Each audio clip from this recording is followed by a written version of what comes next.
So I'm thinking about how the internet should be considered as being a brain for the earth because it's comprised of billions of brains itself and billions of devices, computers and machines. It's just amazing to see the earth as having its own brain in the shape of the internet. And I'm thinking that the brain is a system that is comprised of the interconnectivity of simple neurons.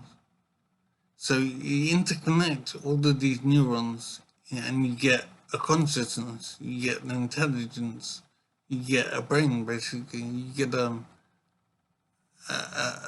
entity in its own right. And so we're interconnecting so many devices. Now the human brain is comprised of 86 billion neurons, and that's just incomprehensible, that number. The Earth has 8 billion people and about 2 billion computers and about 17 billion mobile phones.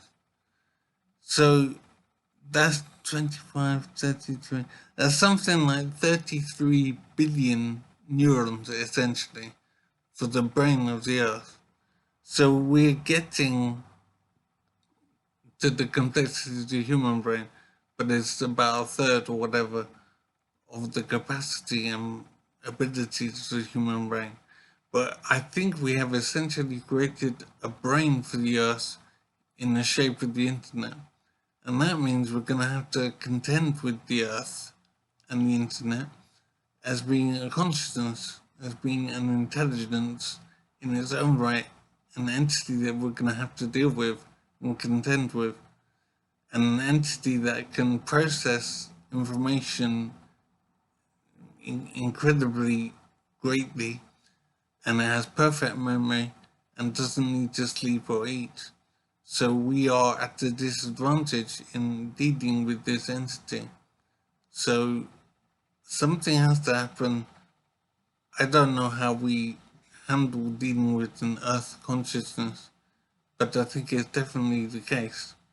And the Earth has something like 8 billion people, which can be considered neurons, and it has 2 billion computers and 17 billion mobile phones. So that's adding up to maybe 30 billion neurons for the Earth. And the neurons for the Earth have more capability in themselves, whereas the neurons for the brain are very simple. The neurons for the Earth are actually complicated in their own right.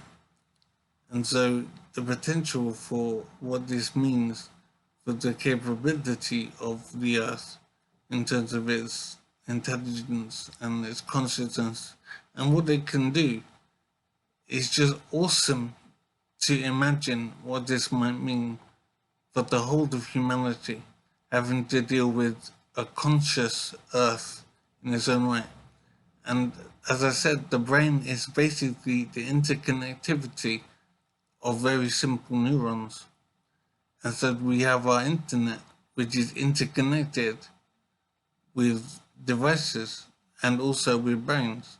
So we're interconnecting brains and computers and phones, all kinds of machines. And that interconnectivity is what creates a brain, creates intelligence, and creates consciousness. And it is absolutely awesome.